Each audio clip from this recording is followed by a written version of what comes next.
Hi guys, Coach Joe Micela, Performance One Advanced Sports Training, 2012 Olympic team coach. Today we're going to go over some general mobility exercises that we like to use to get warmed up for either Olympic weightlifting or even our general sport athlete, okay? We're big fans of blood flow, okay? And getting that body and that core body temperature up when you're moving, okay? Blood flow and then passively moving through ranges of motion.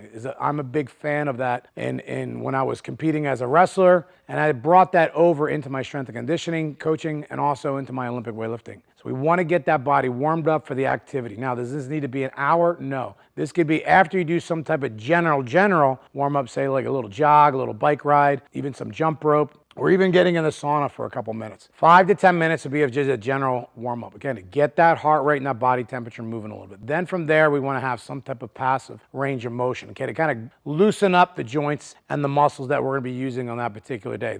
The benefit and the downside of Olympic weightlifting is that we're using pretty much everything, okay? We're going to use every major muscle when we're doing these movements of the snatch and the clean and jerk. So it carries over to the general sports as well. The big thing, once we get that general warm up out of the way, like I said, we just got done, we're off the bike, we just got done a little 5 to 10 minute jog, then we're gonna do some type of hip mobility. I'm a big fan of just standing on one leg and doing that kneaded chest, okay? To getting that hip flexor all the way up into that psoas. From that movement, we're gonna do anywhere, like I said, anywhere between 10 up to 15 to 20 repetitions. From standing on one leg, we're immediately gonna go into a circle, internal movement of that hip, okay? Again, we're gonna be anywhere between 5 up to about 20 repetitions when we're doing this exercise. I like to do those first 2 on one leg first, and then we would switch it up. Then I would do, again, anywhere between 5, I'd pick up to about 20, work yourself up to that, and then immediately go into that internal movement of that hip. I wanna get the groin, I want to get the hip flexors. I want to get through that psoas. I want to get everything nice and loosened up. From that type of movement, I'm going to do, like I said, some type of lateral or hip abduction. I like to stand on one leg. I like to kick my leg out to the side,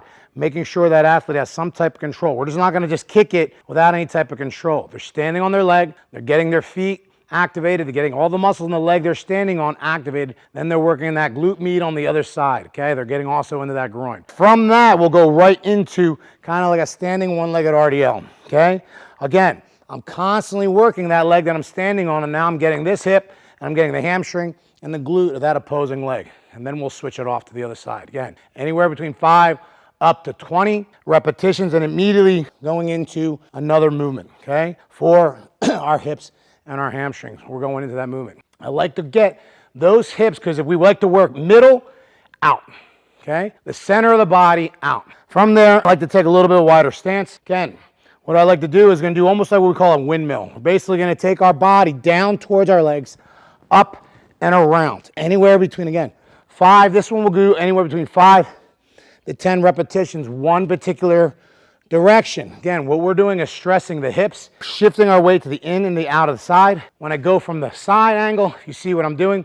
I'm bent over, I'm getting the lower back, I'm getting the upper back and the shoulders to loosen up, okay? Again, I want to get everything from that middle outward, okay, to get nice and loosened up. Immediately, once I'm done that movement, I like to stay low, and we're going to a side-to-side lunge, okay? I like to keep both heels on the ground to get that ankle range of motion mobility. I'm getting that groin to adductors. I'm getting the quad. I'm getting the glutes. And I'm staying low. I'm not going up and going down. Not that that's not good. We just stay low, okay, to get that idea of shifting your weight from side to side. So we'll do the windmills, and then immediately we go into that side-to-side lunge. Again, big fan of that general motion of that body to get those hips loosened up. Another movement that we like to do, again for those hips, the glutes, is we're going to stand on one leg. We're going to squat down to the ground as low as we can. Kind of our hands almost about an arm length distance from the floor. We're going to take that out. I'm going to switch legs just so you can see what I'm doing. And we're going to give it a nice little glute kick. Standing on one leg, I'm giving a little kick. It almost looks like I'm running in place and I'm bent over. Okay, so I'm isolating this muscle, functionally moving and kicking with my glute. Okay, as soon as I go into that, I'll switch to the other side.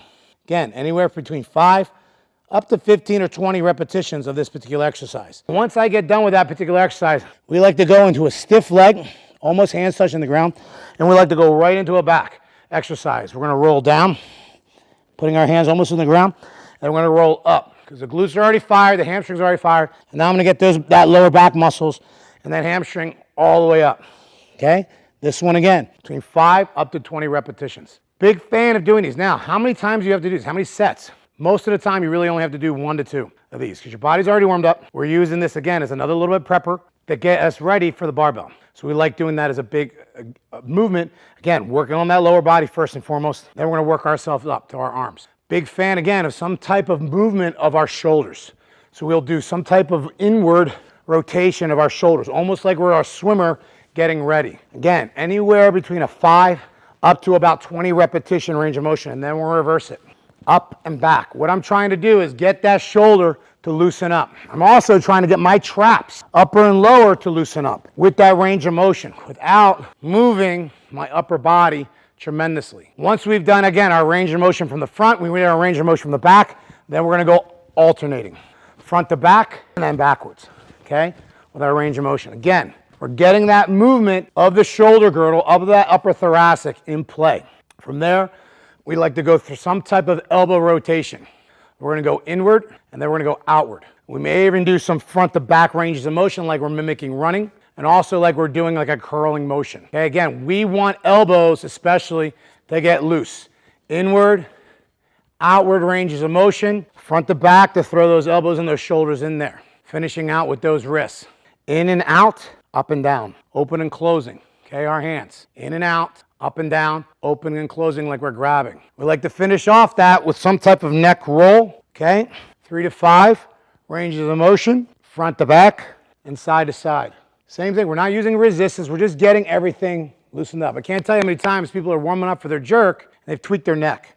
They've tweaked their trap of some capacity because everything is not getting loosened up. There's not enough blood flow, and all of a sudden you get some type of an impingement in there and the neck locks up on you. That's the last thing you need going into a big competition. So again, elbows, wrists, then we go into our neck. Okay, slow controlled, passive ranges of motion. Okay, circles in, circles out, front to back, left to right. Okay, these are just basic movements that we like to use. We would also, again, once we've done those arm circles exercises, we may throw in, like I said, like a chest kind of fly, and then a movement where we're basically trying to push and then pull, like we're mimicking, we're doing like a push-pull, like a bench press and a row at the same time. Okay, again, what we're trying to do is loosen up the muscles in our upper back, our chest, and our shoulders after we did our circles in and out. Again, we're just getting everything loose and limber before what we're about to do. We're about to jump on the bar. By doing these little drills, even if it was one set of 15 to 20 repetitions, you're going to feel more ready to go. You're going to work out some kinks, and those kinks can be nervous kinks when you're in competition, or just kinks before you just had a long training session the day before or the week before, and now you have this cumulative effect of fatigue that's building up, and you're sore a little bit, okay? Your muscle's been broken down over the last couple of days, last couple of weeks, and we just need to kind of get them moving a little bit, okay? By doing these little things, okay, mentally starts dialing you in for what you have to do. So now when you go into your bar progression warm-up, it's just going to make it faster. Same thing if you're using general warm-up like this and then go into, say, your wrestling drills or some type of football skill-related exercise, you'll already be more prepared, okay? The worst thing you hear from a coach, a strength and conditioning coach or a coach is, Johnny or Susie got hurt warming up. You know, you don't want to hear that. You know, something is like, you know, catastrophic failure that happened to lead up to that point. But if we take a little extra time, now, I'm also not a big believer of warming up for an hour either. We're talking at total, this should take you maybe 3 minutes. 5 minutes. Okay, if you want to do an extended period of time, it could be a workout by itself, but in reality, you did a 10-minute warm-up, general jog, some type of activity, you do this for like 3 to 5 minutes, boom. All right, 10 to 15 minutes, boom, you're done, you're ready to go to your bar. Now that bar progression warm-up should only take you another 3 to 5 minutes, boom, within 15, 20 minutes, you're ready to start moving. I think anything short than that, you know, you're kind of shortchanging yourself a little bit. You're setting yourself up potential for an injury, but also this can help prepare you to have more endurance down the road too, by having your body be more moving. Guys, please like our channel, reach out to us. We'd love to hear from you. Take care. Now the strings coming, this shit beautiful. This heaven's gate, standing tall, never fall. Feeling like Bronny James, yeah, bitch, I was born the ball. Chillin' with that game, winter, spring, summer, and fall.